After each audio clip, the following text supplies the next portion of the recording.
So, right after the season ended, I made a series about pretty much the whole team by position, including the coaching staff, and I gave my opinion on each position. Now that, the draft is over, free agency is over, the Texans got new coaches, I'm going to reevaluate every position starting today with the coaching staff.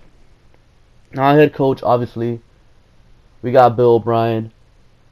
I think it was a good move to keep him. I mean, I know a lot of people don't like Bill O'Brien, but you can't ignore what he was doing with Deshaun Watson. What he was doing with Watson was special. If you can replicate that, then it's going to be great. I think getting O'Brien back was a great move by Bob McNair. And at defensive coordinator, Mike Vrabel is gone. Praise the Lord. I mean, Mike Vrabel was a huge issue. The guy was just terrible. He was stubborn as hell.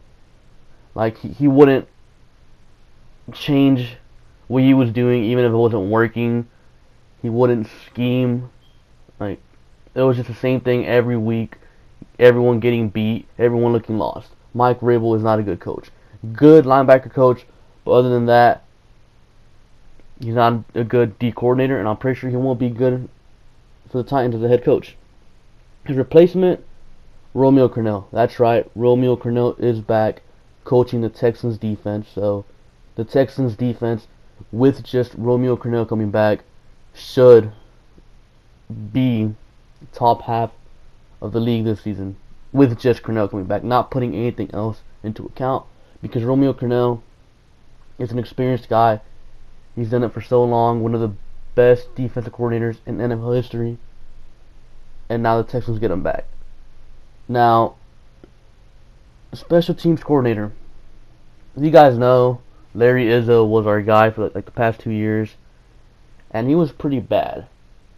Or just special teams in general has been bad here in Houston for what seems like forever, honestly. I think it's been an issue since the team started, and part of that could have been because of Rick Smith and not really, getting special teams players, or it could just be coaching.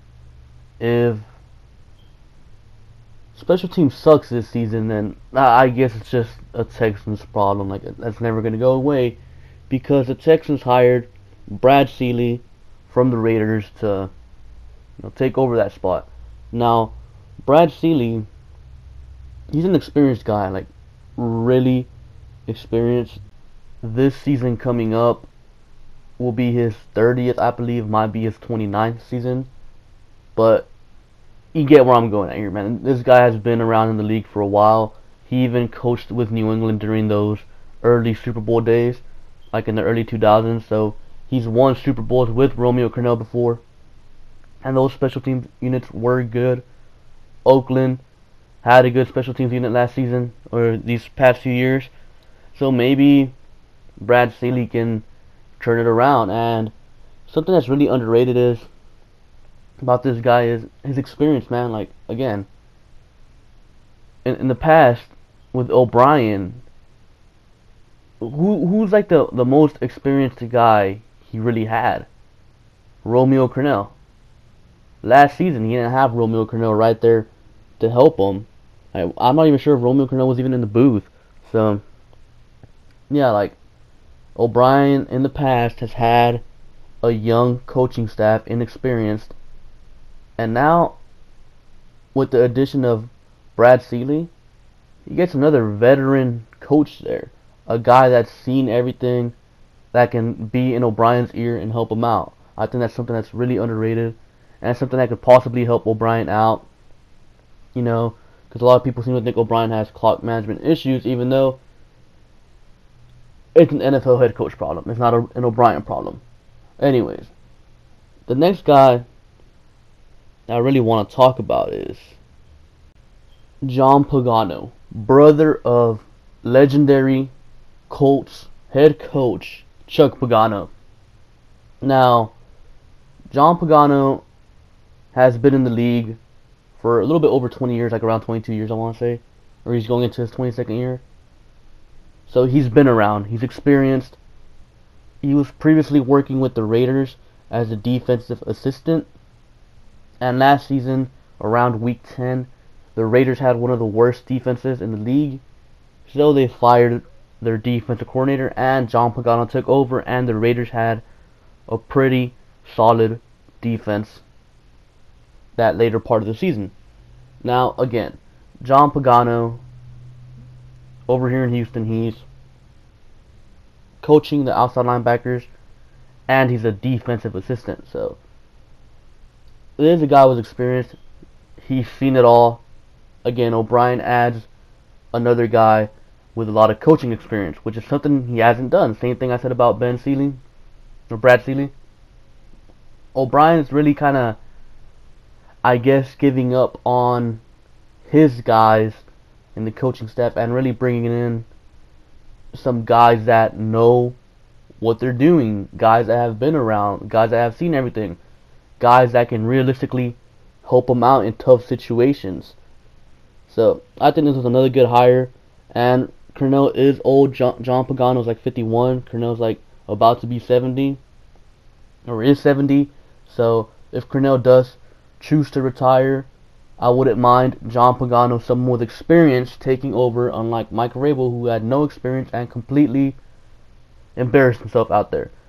And another thing, if Cornell does retire, and we choose not to make John Pagano the defensive coordinator after that, we could bring in his brother Chuck Pagano, who I know a lot of people hate because he does suck as a head coach, but as a defensive coordinator, Chuck Pagano is actually good. So, maybe we're just setting things up for Chuck Pagano to come down here to Houston to be a defensive coordinator, and that'd be some good experience too.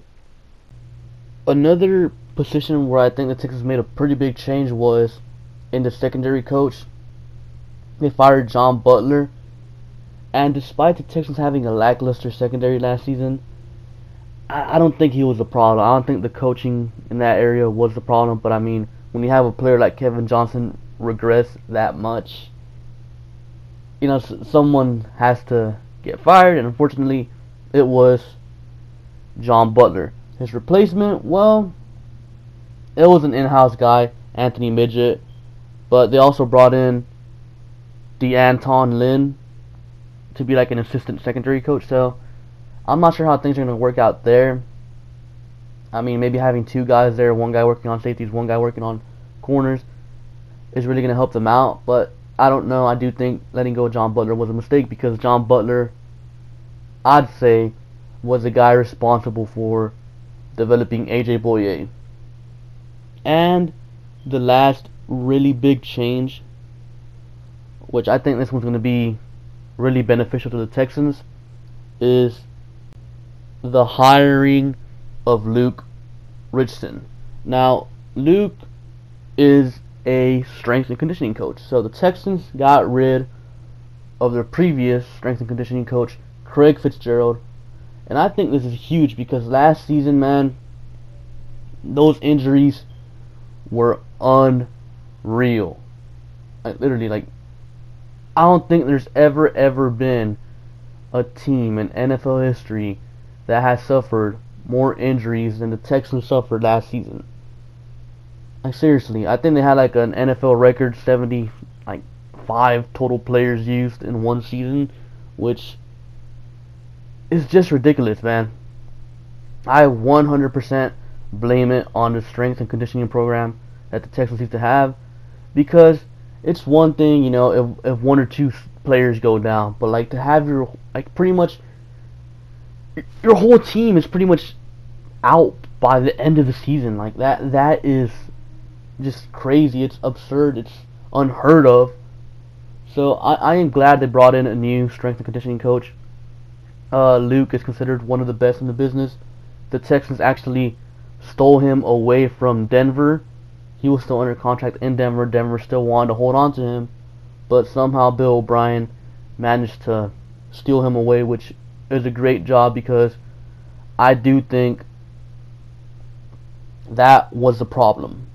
I do think the strength and conditioning program was the problem for the Texans, Now, if injuries happen again this season, then it was clearly not the strength and conditioning program. At that point, it's the practices. Maybe Bill O'Brien's overworking them or something like that, you know.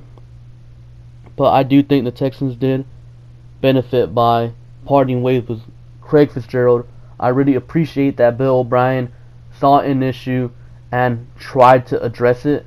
Maybe it fixes it, maybe it doesn't, but I do think Bill O'Brien did a good job in, you know, trying to change something up and not, you know, being his usual stubborn self and keeping things the way they were. So he actually saw a problem and tried to address it, and at this point we really don't know what happened with the injuries. It could have just been bad luck, it could have been the strength and conditioning program, or it could have been O'Brien overworking them in practice.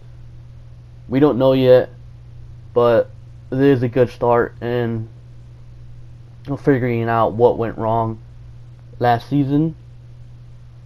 And I do think this was a good move by the Texans. Again, this guy's regarded as one of the best in the business when it comes to strength and conditioning, and he did bring along his own staff from Denver, so we're not just getting that guy, we're getting like his whole crew he had over there in Denver. So again, that's good, and that's pretty much it when it comes to like the bigger moves, like the relevant moves. I think everything else are just smaller moves that I really don't think are gonna affect us all that much. Like these 4 or 5 moves are the bigger ones that I do think are gonna have a huge impact on the Texans. I do think most of them are positive. The only questionable one is the firing of John Butler, but everything else, I think they were good moves. Brought in some experience, brought in some upgrades, so you know, hopefully it shows results. Anyways, guys, be sure to comment down below your own opinions on the new Texans coaching staff, I guess. And yeah, be sure to like and subscribe. Thank you for watching, and I'll catch you guys later. Peace.